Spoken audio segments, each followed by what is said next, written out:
کہ تم پر جن کا سایہ ہے۔ وہ ہنستے ہوئے بولے، نیلم تم پریشان مت ہو، ماموں فرقان کے ہوتے ہوئے تمہیں کوئی نقصان نہیں پہنچ سکے گا۔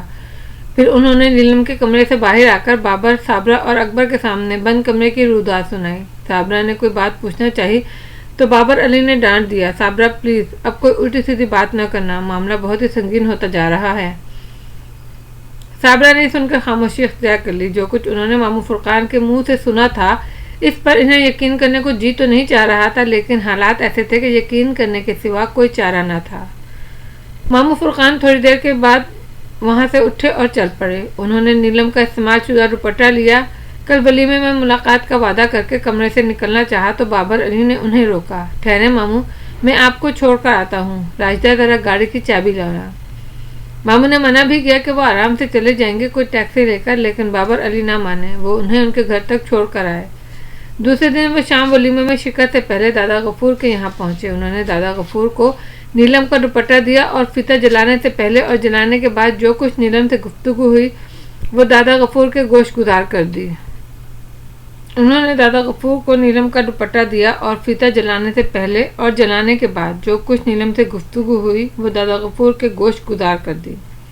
دادا غفور نے ماموں فرقان کی ایک ایک بات کو غور سے سنا۔ میرا خیال تھا بگڑنے میں کچھ وقت لے گا، لیکن وہ تو فیتہ دیکھ کر ہی بگڑ اٹھا۔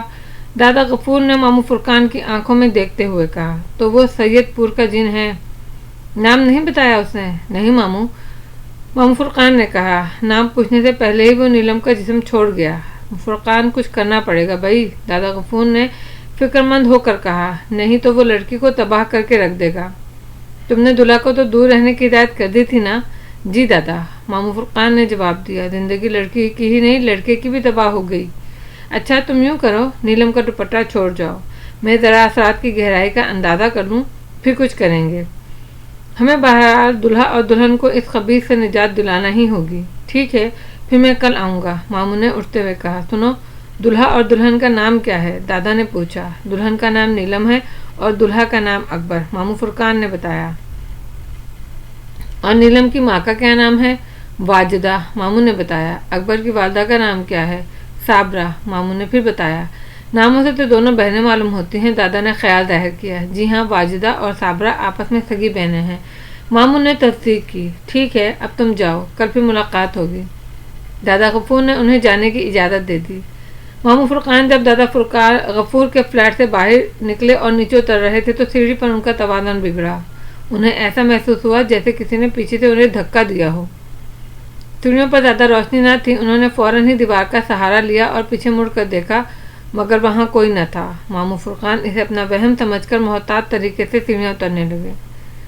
ٹیکسی میں بیٹھ کر اچانک انہیں دلدار بٹ یاد آ گیا۔ دلدار بٹ نے جو کچھ بتایا تھا اس کا انہوں نے ابھی تک کسی سے ذکر نہیں کیا تھا۔ خیال آیا دادا غفور کو بتا دینا چاہیے تھا۔ خیر کوئی بات نہیں، کل ان کو اس حقیقت سے آگاہ کر دیا جائے گا۔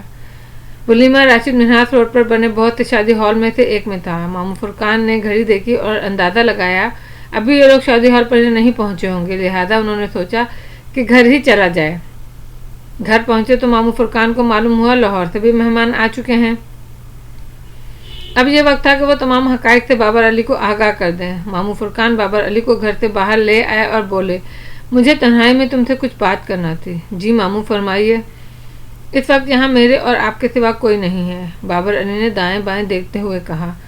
لاہور میں جب میں صبح کی سیر کو نکلا تھا تو مجھے ایک شخص ملا تھا، وہ خود کو فیاض کا پڑوسی کہتا تھا اور نام اس کا دلدار بٹ تھا۔ اس نے نیلم کے بارے میں ایک عجیب انکشاف کیا تھا، ماموں فرقان نے بتایا۔ اوہ کیا ماموں؟ بابر علی نے فکر مند ہو کر پوچھا۔ اس نے کہا تھا نیلم واجدہ اور فیاض حسین کی سگی بیٹی نہیں ہے، ماموں فرقان نے انکشاف کیا، اور یہ انکشاف کسی بم کے دھماکے سے کم نہ تھا۔ یہ انکشاف انہیں حیرت میں ڈالنے والا تھا کہ اکبر علی چکرا کر رہ گئے۔ نہیں ماموں، یہ کیسے ہو سکتا ہے؟ کیوں نہیں ہو سکتا؟ اس دنیا میں سب ممکن ہے، ماموں فرقان نے جواب دیا۔ گویا آپ کو دلدار بٹ کی بات کا یقین ہے؟ بابر علی نے کہا۔ ماموں ذرا سوچے تو، واجدہ صابرہ کی سگی بہن ہے، وہ اپنی بہن کی آنکھوں میں کس طرح دھول جھونک سکتی ہے؟ ہو سکتا ہے واجدہ سے اس مسئلے پہ کبھی پوچھا ہی نہ گیا ہو۔ میرا مطلب ہے از خود یہ سوچ دیا گیا ہو کہ واجدہ نیلم کی سگی ماں ہے۔ نہیں، ہم نے از خود نہیں سوچا، خود تو یہ قیاس کر کے نہیں بیٹھ گیا کہ نیلم واجدہ کی سگی بیٹی ہے، بلکہ مجھے اچھی طرح یاد ہے نیلم مری میں پیدا ہوئی تھی۔ ڈاکٹر نے واجدہ کو ہدایت کی تھی وہ کسی صحت افزا مقام پر رہے۔ ڈاکٹر کی ہدایت کے پیش نظر ہی واجدہ مری چلی گئی تھی۔ وہاں نیلم پیدا ہوئی تھی۔ مری سے واپسی پر اس کا خط آیا تھا جس میں نیلم کے بخیر و عافیت پیدا ہونے کا تذکرہ تھا۔ اب آپ کہہ رہے ہیں نیلم واجدہ کی بیٹی نہیں ہے، میں اس بات کو کس طرح مان لوں؟ ماننے کو تو میرا دل بھی نہیں چاہ رہا۔ میں نے بھی اس معاملے میں اس سے بہت بحث کی تھی کہ ایسا کیسے ممکن ہے۔ تب اس نے بتایا وہ نیلم کی اصل ماں کو جانتا ہے اور اگر مجبوری نہ ہوتی تو وہ مجھے اس کی اصل ماں سے ملوا دیتا۔ ماموں نے کہا۔ مجبوری کیا تھی؟ بابر علی نے سنجیدگی سے پوچھا۔ اس کی اصل ماں کا انتقال ہو چکا ہے، ماموں فرقان نے جواب دیا۔ چلو یہ قصہ ہی ختم ہوا، بابر علی نے مذاق کے انداز میں کہا، اور باپ ماں کے مرنے سے پہلے ہی اللہ کو پیارا ہو چکا ہے۔ ماموں پھر بھی آپ نے اس بدمعاش کی بات پر یقین کر لیا؟ ماموں پر صرف تعلقات خراب کرنے کی کوشش کی ہے اس نے، اس کے سوا اس نے کچھ نہیں کیا۔ ایک طرف الزام لگایا کہ نیلم واجدہ کی سگی بیٹی نہیں، دوسری طرف اس کے والدین کو مار دیا۔ اب کر لو، کیا کرو گے؟ کس طرح تصدیق کرو گے؟ بابر علی نے غصے سے کہا۔ ماموں آپ نے مجھے فوراً کیوں نہیں بتایا؟ میں ذرا اس کمینے سے نبٹتا۔ میں نے اس لیے نہیں بتایا، خواب خواہ بدمزگی ہوگی۔ بدمزگی تو اس صورت میں ہوتی اگر یہ بات سچی ہوتی۔ اس وقت اگر آپ بتا دیتے تو وہ دلدار بٹ کا بچہ فوراً ایکسکیوز پر آ جاتا، اس کے عزائم سامنے آ جاتے، ساری بات کھل کر فیاض کے سامنے ہی ہو جاتی۔ بس میں نے نہیں چاہا، ویسے اس طرح کی بات پہ یقین نہ تھا مجھے۔ میں نے اسے ایک پڑوسی کی دشمنی پہ معمول سمجھتے ہوئے خاموشی اختیار کر لی تھی، لیکن اس وقت تو آپ اس انداز سے بات کر رہے ہیں جیسے آپ کو بھی نیلم اور واجدہ کی سگی اولاد نہ ہونے کا یقین ہو۔ بابر علی نے شکایت آمیز لہجے میں کہا۔ ہاں تم ٹھیک اندازہ لگا رہے ہو، مجھے اب شبہ ہونے لگا ہے کہ نیلم واقعی واجدہ کی بیٹی نہیں ہے۔ بابر ہمیں چاہیے کہ اس معاملے کی کھوج کریں۔ میں یہ نہیں کہہ رہا کہ نیلم واجدہ کی سگی بیٹی نہ نکلی تو اسے فوراً طلاق دلوا دی جائے، ایسی احمقانہ بات میں تصور بھی نہیں کر سکتا۔ اب وہ واجدہ کی بیٹی ہے یا نہیں اس سے کوئی فرق نہیں پڑتا، وہ ہماری بہو ہے، ہماری عزت ہے۔ ماموں آپ کے پاس اس شبے کی کیا وجہ ہے؟ بابر علی نے پوچھا۔ بابر تم سید پور سے واقف ہو؟ نہیں ماموں میں نہیں جانتا سید پور کہاں ہے۔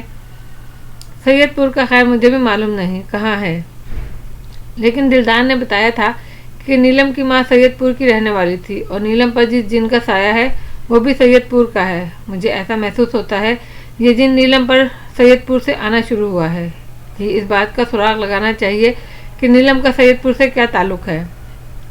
اس کا سید پور سے کیا تعلق ہو سکتا ہے؟ بابر علی نے سوچتے ہوئے کہا۔ نیلم کا سید پور سے کوئی نہ کوئی تعلق ضرور ہے، تم ذرا اس مسئلے پر واجدہ سے بات کر کے دیکھو۔ بات تو خیر میں ابھی آپ کے سامنے کر لیتا، بس ذرا ولیمے کا خیال ہے، ولیمہ ہو جائے پھر رات کو بات کروں گا اور صبح میں آپ کو بتا دوں گا، ٹھیک ہے؟ ہاں یہ ٹھیک ہے۔ بات کرتے ہوئے اس بات کا خیال رکھنا کہ جھگڑا نہ بڑھے۔ ماموں فرقان نے ہدایت کی۔ نہیں جھگڑا نہیں بڑھے گا، جھگڑے کی کوئی بات ہی نہیں ہے۔ پہلے تمہیں باتوں باتوں میں یہ معلوم کروں گا کہ یہ سید پور کہاں ہے۔ سید کے پور کے پیچھے کہانی موجود ہے تو واجدہ چونکے کے بغیر نہ رہ سکے گی۔ واجدہ کے رویے سے معلوم ہو جائے گا کہ سید پور کا کیا چکر ہے۔ ہاں یہ طریقہ اچھا ہے، واجدہ سے انجان بن کر بات کرنا، جو ہوگا سامنے آ جائے گا۔ اگر یہ بات آپ کے سامنے ہوتی تو اچھا ہوتا، آپ کو دلدار بٹ کے حوالے سے بات کرنے میں آسانی ہوتی۔ نہیں ابھی میں سامنے نہیں آنا چاہتا، فی الحال تم سید پور کا بم چھوڑ کر واجدہ اور فیاض حسین کا رد عمل دیکھو، بلکہ واجدہ اور فیاض حسین سے الگ الگ بات کرو تو زیادہ بہتر ہے۔ اگر کوئی نتیجہ برآمد نہ ہو تو پھر میں درمیان میں آؤں گا اور براہ راست اس مسئلے پر بات کروں گا۔ ٹھیک ہے چلیے، بابر علی نے گھر کی طرف بڑھتے ہوئے کہا۔ آئیے گھر چلیں، وہاں ہماری ڈھونڈ پڑی ہوگی۔ بابر علی اور ماموں فرقان گھر کے اندر پہنچے تو واقعی ان کی ڈھونڈ مچی تھی۔ صابرہ بابر علی کو ماموں فرقان کے ساتھ دیکھ کر خاموش ہو گئی۔ انہیں اپنے شوہر کے اس طرح غائب ہو جانے پر بڑا غصہ آ رہا تھا۔ بھلا یہ بھی کوئی بات تھی کہ لوگ ولیمے میں جانے کے لیے کھڑے ہیں اور وہ جناب غائب۔ ماموں فرقان نے صابرہ کا چہرہ دیکھ کر اندازہ لگایا کہ اسے اس وقت غصہ آ رہا ہے، تو وہ ہنستے ہوئے بولے، اس غریب کو معاف کر دو، یہ میرے ساتھ تھا۔ کوئی بات نہیں ماموں، صابرہ نے جھینپتے ہوئے کہا۔ آئیے چلیں، سب تیار ہیں۔ شادی ہال پر پہنچے تو خاصے مہمان آ چکے تھے۔ 10 بجے کے قریب کھانا شروع ہوا۔ کھانے سے پہلے اور کھانے کے بعد تصویریں اتاری گئیں۔ اکبر کی آنکھوں پہ سیاہ چشمہ دیکھ کر سب کو پریشانی ہوئی۔ سب نے اسے باری باری پوچھا۔ وہ بیچارہ آنکھوں کا حال بتاتا بتاتا بے حال ہو گیا۔ کیمروں پر چڑھی فلیش گنوں کے شعلے بار بار اس کی آنکھوں میں کوند رہے تھے۔ تاریک شیشوں کا چشمہ چڑھانے کے باوجود فلیش گنوں کی لائٹ اس کی آنکھوں میں بری طرح چبھ رہی تھی، لیکن وہ تصویریں اتروانے پر مجبور تھا۔ ولیمہ بخیر و عافیت ہو گیا۔ 11:30 بجے یہ لوگ اپنے گھر پہنچ گئے۔ ماموں فرقان کھانے کے فوراً بعد اپنے اہلِ خانہ کے ساتھ اپنے گھر عزیز آباد چلے گئے۔ کوئی 1 بجے تک سب لوگ کمروں میں بیٹھے باتیں کرتے رہے۔ کافی کا دور بھی چلا۔ اس گفتگو کے دوران بابر علی نے خاصے بے چین دکھائی دے رہے تھے۔ وہ چاہ رہے تھے کسی طرح واجدہ کمرے میں تنہا رہ جائے تو وہ اس سے سید پور کے ذکر چھیڑے، لیکن واجدہ کے تنہا رہ جانے کا کوئی سوال نہ تھا۔ ہاں اتنا ضرور ہوا کہ آہستہ آہستہ کمرے میں رش کم ہو گیا۔ اب کمرے میں 2-4 ہی رہ گئے تھے، واجدہ اور فیاض حسین، صابرہ اور بابر علی۔ بابر علی کے دل سے دھواں سا اٹھ رہا تھا۔ جب ماموں فرقان نے نیلم کے سلسلے میں انکشاف کیا تھا، بابر علی کو یہ جان کر بہت افسوس ہوا تھا۔ افسوس اس بات کا زیادہ تھا کہ بہن نے بہن کو دھوکہ دیا تھا۔ اگرچہ ابھی اس بات کی تصدیق نہ ہو پائی تھی، لیکن جانے کہ انہیں یقین سا ہوتا جا رہا تھا کہ ماموں نے جو کچھ کہا ہے وہ حقائق پر مبنی ہے۔ بابر علی ابھی اکیلے ہی اس آگ میں جل رہے تھے۔ ابھی انہوں نے اپنی بیوی کو اس میں شامل نہ کیا تھا۔ ولیمے کے دوران کئی بار ان کے جی میں آئی کہ یہ جان لیوا انکشاف کے بارے میں اپنی بیوی کو بتا دیں، لیکن ہر بار رک گئے، یا بتانا بھی چاہا تو کوئی مہمان بیچ میں آ گیا۔ اب وہ سوچ رہے تھے پہلے واجدہ سے بات کریں یا بات کرنے سے پہلے حقیقت صابرہ پر کھول دیں۔ اسی ادھیڑ بن میں تھے کہ کیا کریں۔ فیاض حسین کو جماہی پہ جماہی آنے لگی۔ وہ یہ کہہ کر اٹھ گئے کہ اچھا بھائی میں تو چلا، مجھے نیند آ رہی ہے۔ بھائی مجھے تو ابھی نیند نہیں آ رہی، آپ چلیں میں آتی ہوں، واجدہ نے کہا۔ بابر علی نے فیاض حسین کے کمرے سے نکلنے پر شکر ادا کیا۔ قدرت نے انہیں ایک گولڈن چانس دیا تھا، اب وہ پورے اطمینان سے واجدہ سے بات کر سکتے تھے۔ بابر علی نے 2-4 منٹ ادھر ادھر کی باتیں کی، پھر انہوں نے صابرہ کو چائے بنانے کے بہانے کمرے سے باہر بھیج دیا۔ اب وہ دونوں کمرے میں تنہا تھے۔ واجدہ ایک بات تو بتائے۔ بابر علی نے اپنی پٹیاری کھولی۔ جی پوچھیں بھائی، واجدہ نے مسکرا کر کہا۔ کوئی خاص بات پوچھنا ہے کیا؟ ہاں میں جاننا چاہتا ہوں سید پور لاہور سے کتنی دور ہے؟ سید پور؟ واجدہ نے اس طرح آنکھیں پھاڑ کر بابر علی کو دیکھا جیسے سامنے بابر علی نہ ہو، کوئی ببر شیر بیٹھا ہو، لیکن یہ کیفیت چند لمحوں تک ہی رہی۔ واجدہ نے فوراً ہی خود کو سنبھال لیا اور بولی، کون سا سید پور؟ مجھے نہیں معلوم، آپ کس سید پور کی بات کر رہے ہیں؟ اچھا تم دلدار بٹ کو جانتی ہو؟ اس مرتبہ بابر علی نے دوسری پٹیاری کھولی۔ کون دلدار بٹ؟ واجدہ نے اسپاٹ لہجے میں کہا۔ ارے دلدار بٹ کو نہیں جانتی؟ بابر علی نے اب واجدہ کے چہرے کا رنگ اڑتا ہوا محسوس کر لیا تھا۔ سید پور کے نام پر تو وہ صرف چونکی تھیں اور دلدار بٹ کے نام پر ان کی آنکھوں سے خوف جھلکنے لگا تھا۔ دال میں کچھ کالا تھا، لیکن بابر علی نے اپنی بے نیازی برقرار رکھتے ہوئے کہا، بھائی وہ تمہارا پڑوسی ہے نا؟ لیکن آپ اسے کیسے جانتے ہیں؟ واجدہ نے ذرا سا پریشان ہو کر پوچھا۔ میری اس سے لاہور میں ملاقات ہوئی تھی، اس نے، بابر علی نے جان بوجھ کر اپنا جملہ ادھورا چھوڑ دیا۔ وہ پاگل آدمی ہے، کئی ماہ تک پاگل خانے میں رہ چکا ہے، پچھلے ہی دنوں وہاں سے واپس آیا ہے۔ اس کی ذہنی حالت اب بھی ٹھیک نہیں ہے، لوگوں کو پکڑ کر ان سے عجیب عجیب باتیں کرتا ہے۔ آپ سے بھی کچھ کہہ دیا ہوگا اس نے، واجدہ نے جلدی بتایا۔ اچھا، بابر علی نے اس کی بات پہ یقین کرتے ہوئے کہا۔ ویسے مجھ سے اس نے بڑی دلچسپ بات کہی۔ وہ کیا؟ واجدہ کے چہرے پر پھر ہوائیں اڑنے لگیں۔ اس نے مجھے بتایا نیلم تم لوگوں کی سگی بیٹی نہیں ہے۔ بابر علی نے واجدہ کو بغور دیکھتے ہوئے کہا۔ اتنے میں صابرہ چائے کی ٹرے ہاتھ میں لیے اندر داخل ہوئی۔ انہوں نے اپنے شوہر کی زبان سے نکلنے والا جملہ سن لیا تھا۔ یہ سن کر ان کے ہاتھ میں ٹرے لرز کر رہ گئی۔ ہیں بابا، یہ آپ کیا کہہ رہے ہیں؟ کس نے کہی آپ سے بات؟ انہوں نے بامشکل چائے کی ٹرے ٹیبل پر رکھی اور جلدی سے بابر علی کے برابر آ کر بیٹھ گئیں اور پریشان ہو کر بابر علی کی صورت تکنے لگیں۔ اب بابر علی کو اپنی غلطی کا احساس ہوا۔ اسے چاہیے تھا کہ جیسے ہی نیلم کے بارے میں معلوم ہوا تھا وہ فوراً صابرہ کو بتا دیتے، اور اگر اس مسئلے کو راضی رکھنا تھا تو اس بات کا خیال رکھتے کہ صابرہ کے کانوں میں کوئی بات نہ پڑے۔ لیکن اب دونوں ہی باتیں نہ ہو سکی تھیں۔ نہ تو بابر علی صابرہ کو پہلے سے کچھ بتا سکے تھے اور نہ ہی اس مسئلے کو راز رکھ سکے تھے، اور صورتحال ایسی تھی جو اس کی بیوی صابرہ کے لیے دکھ کا باعث بن سکتی تھی اور ناراضگی کا بھی۔ تب بابر علی نے اس نازک صورتحال کو قابو میں کرنے کے لیے پینترا بدرا۔ پہلے بابر علی نے ایک زوردار مصنوعی قہقہ لگایا۔ صابرہ بھی پریشان ہو گئی۔ وہ بولی، ہائے کیا ہو گیا آپ کو؟ بھائی صابرہ، مجھے تو کچھ نہیں ہوا، بابر علی نے ہنستے ہوئے کہا۔ لاہور میں مجھے واجدہ کا ایک پڑوسی دلدار بٹ ملا تھا۔ اس نے نیلم کے بارے میں عجیب انکشاف کیا کہ وہ ان لوگوں کی سگی بیٹی نہیں ہے۔ یہ بات میں نے تم کو نہیں بتائی تھی، اور اس لیے نہیں بتائی کہ مجھے وہ آدمی کچھ ایب نارمل سا لگ رہا تھا۔ میں نے سوچا پہلے واجدہ سے تصدیق کر کے تمہیں بتاؤں گا تاکہ تمہارے دل میں خواہ کوئی گرہ نہ پڑ جائے۔ اب میں نے واجدہ سے ذکر کیا تو انہوں نے بتایا وہ پاگل ہے، اس کا کام ہی لوگوں سے ادھر ادھر کی باتیں کرنا ہے۔ چلو اب بات صاف ہو گئی، اس لیے کہتے ہیں بدگمان ہونے سے پہلے تصدیق کر لینا چاہیے۔ بتاؤ اگر میں اس وقت واجدہ سے اس معاملے کی تصدیق نہ کرتا تو کیسی تباہی پھیلتی۔ ہاں آپ نے بہت اچھا کیا جو مجھ سے پوچھ لیا، ورنہ جانے کیا ہو جاتا۔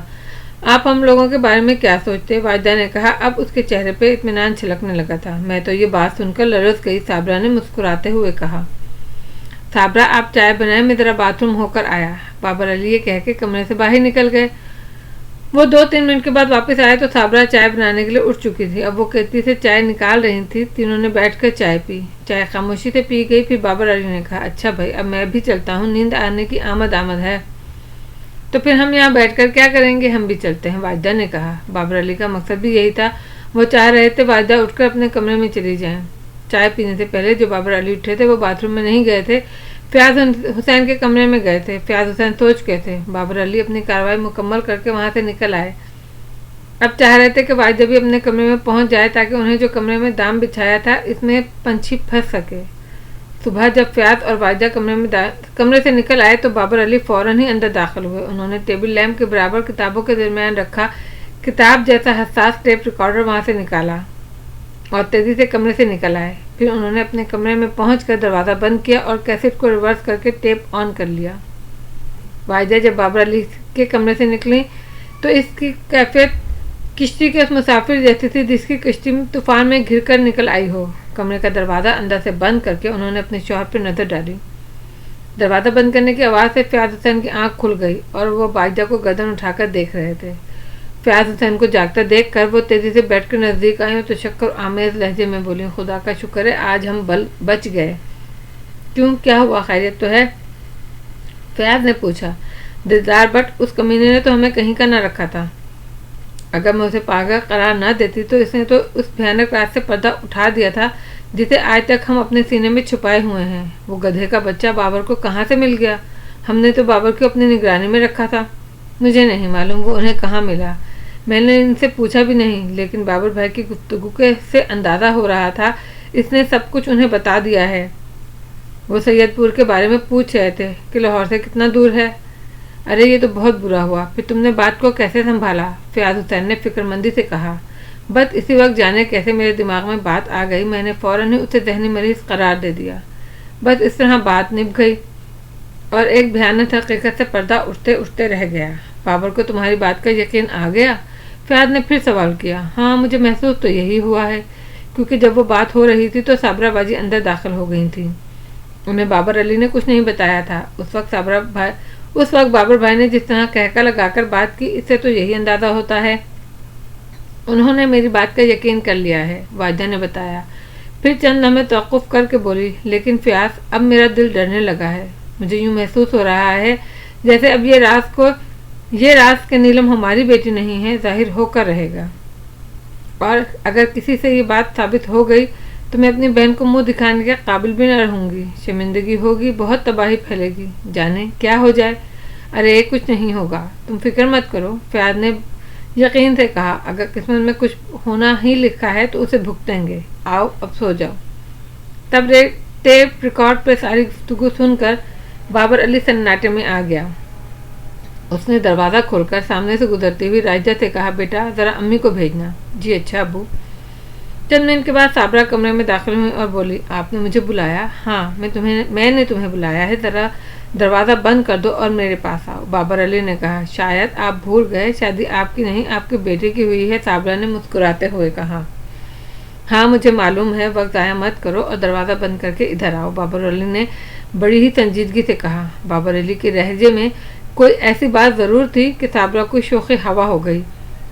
اس نے خاموشی سے دروازہ بند کیا اور بابر کے نزدیک آ کر بولی، خیر تو ہے؟ خیر کہاں ہے؟ بابر نے بڑے ہی گمبھیر لہجے میں کہا، میں اپنے چاروں طرف طوفان اٹھتا ہوا دیکھ رہا ہوں، کالی آندھی چل رہی ہے، سمندر موجیں مارتا ہماری طرف بڑھتا چلا آ رہا ہے۔ بابر آپ کو کیا ہو گیا ہے؟ صابرہ نے پوچھا۔ تمہاری بہن نے ہمیں دھوکہ دیا ہے۔ کیا مطلب؟ میں سمجھی نہیں۔ نیلم واجدہ کی بیٹی نہیں ہے۔ لیکن رات کو تو آپ نے کہا تھا کہ… رات کی بات چھوڑو، بابر نے صابرہ کی بات کاٹ کر کہا، یہ ٹیپ سنو۔ خدا کا شکر ہے آج ہم بچ گئے، واجدہ کی آواز سنائی دی۔ صابرہ نے اپنے کان پوری توجہ سے ٹیپ کی طرف لگا دیے۔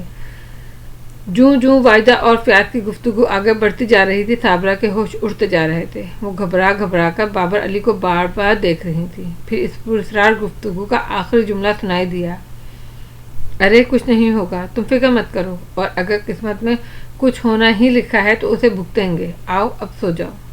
جملے کے ختم ہوتے ہی بابر نے ٹیپ ریکارڈ کا بٹن دبا دیا۔ کمرے میں ایک سوگوار سناٹا چھا گیا۔ ایسا لگا جیسے کسی کی موت ہو گئی ہو۔ موت واقعی ہو گئی تھی۔ یہ اس بھروسے کی موت تھی جو ایک بہن نے دوسری بہن پر کیا تھا۔ صابرہ کو جب اپنی سگی بہن کے دھوکہ دینے کا دکھ تھا، وہاں اسے غصہ بھی بڑا تھا۔ میں اس کمینی کو اپنے گھر میں نہیں رکھوں گی، پتہ نہیں کس ذلیل کی اولاد ہے، جب سے ہمارے گھر آئی ہے تباہی پھیلا دی ہے۔ میں اس چڑیل کو طلاق دلوا دوں گی۔ صابرہ، بابر علی نے اسے روکتے ہوئے کہا، ذرا صبر سے کام لو۔ اس میں نیلم کا کیا قصور ہے؟ اسے طلاق دلوا کے کیوں عذاب میں مبتلا کرنا چاہتی ہو؟ سزا دینا ہی ہے تو اپنی بہن کو دو۔ اس نے اتنی بڑی حقیقت ہم سے چھپا کر ہمیں دھوکہ دیا ہے۔ اس کو تو میں ایسی سزا دوں گی کہ زندگی بھر یاد رکھے گی، صابرہ نے غصے سے کہا۔ صابرہ، تمہیں یاد ہوگا کہ نیلم کی پیدائش پہ لاہور سے خط آیا تھا۔ اس خط میں مریم میں نیلم کے پیدا ہونے کی اطلاع دی گئی تھی۔ وہ سب کیا تھا؟ بابر علی نے صابرہ کو یاد دلایا۔ وہ ڈرامہ ہی ہوگا، پتہ نہیں کس کی لڑکی کو گود لیا ہے۔ اس لڑکی کو اپنی بچی ثابت کرنے کے لیے وہ مری میں رہی۔ ویسے ان لوگوں نے ڈرامہ بڑی ہی کامیابی سے کیا، آج تک اس حقیقت کا پتہ نہ چلنے دیا۔ وہ تو بھلا ہو اس آدمی کا جس نے یہ راز فاش کر دیا۔ صابرہ، تم مجھ سے ایک وعدہ کرو، بابر علی نے التجا آمیز لہجے میں کہا۔ وہ کیا؟ صابرہ نے پوچھا۔ تم ان لوگوں سے لڑو گی نہیں، بابر علی نے کہا۔ میں تمہارے غصے سے اچھی طرح واقف ہوں۔ اس غصے کا کوئی فائدہ نہیں ہوگا، جو ہونا تھا وہ ہو چکا ہے۔ نیلم کس کی بیٹی ہے اس سے کوئی فرق نہیں پڑتا، مگر اب وہ ہماری بہو ہے اور ہماری عزت ہے۔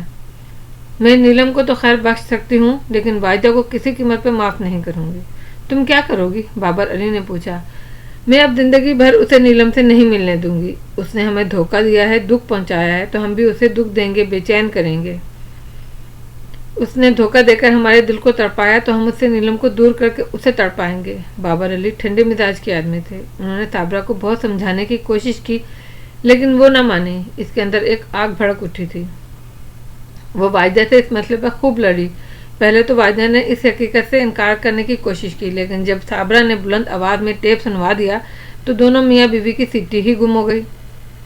اب وہ دونوں میاں بیوی کے پاس فرار کا راستہ نہ تھا۔ بالآخر انہیں اقرار کرتے ہی بنی۔ اس بھیانک حقیقت کا اقرار تو انہیں کرنا ہی پڑا۔ اب اسے چھپانا ناممکن تھا۔ ساتھ میں جو شرمندگی تھی وہ قابل دید تھی۔ دونوں کی گردنیں جھکی ہوئی تھیں، نظریں اٹھی نہ رہی تھیں۔ شام کو ماموں فرقان آئے تو بابر علی نے پوری ردا سنائی اور ٹیپ کی ہوئی گفتگو بھی سنوا دی۔ ساری تفصیل سن کر ماموں فرقان بولے، حیرت ہے، تمہیں گفتگو ٹیپ کرنے کا خیال کیسے آیا؟ ماموں، جب میں نے واجدہ سے سید پور اور دلدار بٹ کے بارے میں سوالات کیے تو میں نے اس کے چہرے پہ ہوائیاں اڑتی دیکھی تھیں۔ اسی سے مجھے اندازہ ہوا کہ دال میں کچھ کالا ہے۔ تب میں نے اس کی بات پہ یقین کر کے اسے فریب میں مبتلا کر دیا۔ پھر مجھے خیال آیا یہ کمرے میں جا کر فیاض سے ضرور اس معاملے میں گفتگو کرے گی، تو میں نے اس کے کمرے میں جا کر ٹیپ ریکارڈر کا رکھ دیا اور اسے آن بھی کر دیا۔ اس کا نتیجہ سامنے ہے، آپ نے ساری گفتگو سن لی۔ بابر علی نے اپنے کارنامے کی تفصیل بتائی۔ اچھا، ابھی ایک اور بات چھپائی ہے ان دونوں نے، ماموں فرقان نے ایک اور دھماکہ کیا۔ وہ کیا؟ میں اس وقت دادا غفور کے گھر سے آ رہا ہوں۔ انہوں نے اس اثر کے بارے میں اپنے علم کے ذریعے معلومات حاصل کی ہیں۔ ان کے خیال کے مطابق یہ اثر تقریباً 6 ماہ پرانا ہے اور یہ جن سید پور سے نیلم کے ساتھ لگا ہے، ماموں فرقان نے بتایا۔ اس کا مطلب ہے یہ بات بھی دانستہ چھپائی گئی ہے، بابر علی نے کہا۔ آخر کیوں؟ صابرہ نے پوچھا۔ ظاہر ہے یہ شادی پھر نہ ہوتی، جس لڑکی پر جن کا سایہ ہو اس لڑکی ایسی لڑکی سے جانتے بوجھتے کون شادی کرے گا؟ کون اتنا باہمت ہے؟ ماموں فرقان نے جواب دیا۔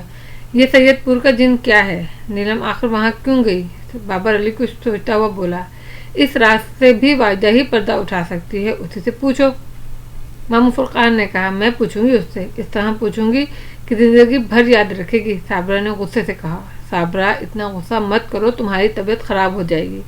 بابر علی نے اسے سمجھایا، اب کون سی میری طبیعت ٹھیک ہے، ان لوگوں نے میرے گھر کا سکون تباہ کر کے رکھ دیا ہے، میری بیٹی کی زندگی کو ایک عذاب میں مبتلا کر دیا ہے۔ سابنہ نے بڑے کرب کے عالم میں کہا، میں جاتی ہوں، اسے یہیں بلا کر لاتی ہوں، اب جو بھی بات ہوگی سب کے سامنے ہوگی۔ ماموں آپ اس وقت یہاں موجود ہیں، بہت شدید غصے میں ہے۔ صابرہ کے جانے کے بعد ماموں فرقان بولے، ماموں ویسے ہی غصے والی بات ہے تو صحیح، ان لوگوں نے ہمارے ساتھ وہ سلوک کیا جو کوئی غیر کے ساتھ بھی نہیں کرتا، میرا تو اب اپنوں سے بھی ایمان اٹھ گیا ہے۔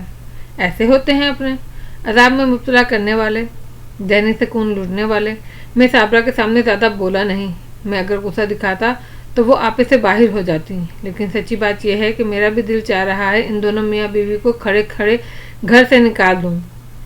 بابر علی نے کہا، بابا تم ایک سمجھدار آدمی ہو، ذرا صبر سے کام لو، غصہ کرو گے تو حقائق پوری طرح سے سامنے نہیں آئیں گے، اور اس وقت ضرورت اس بات کی ہے کہ ہمارے سامنے پورے حقائق آ جائیں تاکہ نیلم کو اس سے نجات دلوائی جا سکے۔ ماموں فرقان نے اسے سمجھانے کی کوشش کی، نیلم پر جو سایہ ہے وہ اتنا ضدی اور ہے کہ اتنی جلدی آسانی سے دور ہونے والا نہیں ہے، اس کے لیے بہت محنت کرنا پڑے گی۔ ماموں فرقان ابھی بابر علی کو سمجھا ہی رہے کہ دروازے پہ زور زور سے بولنے کی آوازیں سنائی دی۔ واحدہ اور فیاض حسین مجرموں کی طرح گردن جھکائے کمرے میں داخل ہو رہے تھے، اور صابرہ بولے جا رہی تھی، جو ان کی نوکی زبان پر آ رہا تھا وہ بے نقط سنا رہی تھی، اور وہ خاموشی سے سننے پر مجبور تھے۔ ایک تو بیٹی والے تھے، اوپر سے کام ایسے کیے تھے کہ بغیر سنے چارہ نہ تھا۔ جب صابرہ مستقل بولے چلی گئیں تو اور ان کا غصہ بڑھتا ہی گیا، تب بابر علی نے اسے روکا اور چپ رہنے کی تلقین کی۔ صابرہ چپ ہو جاؤ۔ میں کیسے چپ ہو جاؤں، میرے کلیجے میں آگ لگی ہوئی ہے۔ بھائی صاحب انہیں بولنے دیں، ان کا غصہ ٹھنڈا ہو جائے، ہم لوگ واقعی قصوروار ہیں، ہم نے نیلم کے بارے میں حقائق چھپا کر بہت ہی زیادتی کی ہے، اگر ان کی جگہ ہم ہوتے تو اس طرح کا ہی رد عمل سامنے لاتے۔ فیاض حسین نے بڑے التجا بھرے لہجے میں جواب دیا، بھائی فیاض صاحب یہ سب ہوا کیسے؟ ماموں نے پوچھا۔ ماموں میں آپ سے اب کوئی بات نہیں چھپاؤں گا، ایک ایک تفصیل بہت آرام سے بتاؤں گا، بس ذرا صابرہ کا غصہ ٹھنڈا ہونے دیں۔ صابرہ بھائی اب تم کچھ نہیں بولو گی، ماموں نے صابرہ کو تنبیہ بھرے لہجے میں کہا۔ ماموں کی ہدایت پہ صابرہ نے خاموشی اختیار کر لی۔ تب فیاض حسین نے کہنا شروع کیا، ابتدا اس نے اپنی شادی سے کی، واجدہ سے شادی کے وقت فیاض حسین بہت خوش تھے، اور کیوں نہ ہوتے، یہ ان کی محبت کی شادی تھی۔ شادی کے بعد فیاض حسین نے سوچا اگر 5 سال تک بھی ان کے ہاں بچہ نہ ہو تو کوئی بات نہیں۔ فیاض حسین کے برخلاف واجدہ کو بچوں سے بہت ہی دلچسپی تھی، وہ چاہتی تھی جلد سے جلد ایک گول مٹول پیارا سا بچہ ان کی گود میں آ جائے۔ فیاض حسین کی ماں بھی یہی چاہتی تھی، لہذا شادی کے 1 سال بعد ہی دونوں ساس بہو نے ڈاکٹروں کے چکر لگانا شروع کر دیے۔ معائنے کے دوران جو صورتحال سامنے آئی وہ واجدہ کی زندگی کو جہنم بنانے کے لیے کافی تھی۔ فیاض حسین نے اس وقت عقلمندی کا ثبوت دیا، جو کچھ ڈاکٹروں نے بتایا وہ اس نے اپنی سگی ماں کو بھی نہ بتایا، ساتھ ہی اس نے واجدہ کو بھی منع کر دیا کہ جو بھی ماں سے کوئی تذکرہ نہ کرے۔ یہ بھی اس نے اتفاق تھا کہ جس دن معائنے کی رپورٹیں ملنی تھی اس دن واجدہ کی ساس کی طبیعت خراب ہو گئی تو وہ اس کے ساتھ نہ جا سکی، تب مجبوراً فیاض حسین کو اپنے ساتھ لے گئیں۔ کلینک پر رپورٹیں دیکھنے کے بعد ڈاکٹر نے جو روح فرسا خبر سنائی اسے فیاض حسین نے بڑی صبر سے سنا، لیکن واجدہ برداشت نہ کر سکی، وہ پھوٹ پھوٹ کر رو پڑی۔ اس دن فیاض حسین نے خدا کا بڑا شکر ادا کیا کہ واجدہ کے ساتھ اس کی ماں نہ تھی، ورنہ گھر جاتے ہی ماں کا سب سے پہلے مطالبہ یہی ہونا تھا، فیاض اس کلموہی کو طلاق دو۔ آخر طلاق کا مطالبہ نہ بھی ہوتا تو دوسری شادی کا حکم ضرور ہوتا۔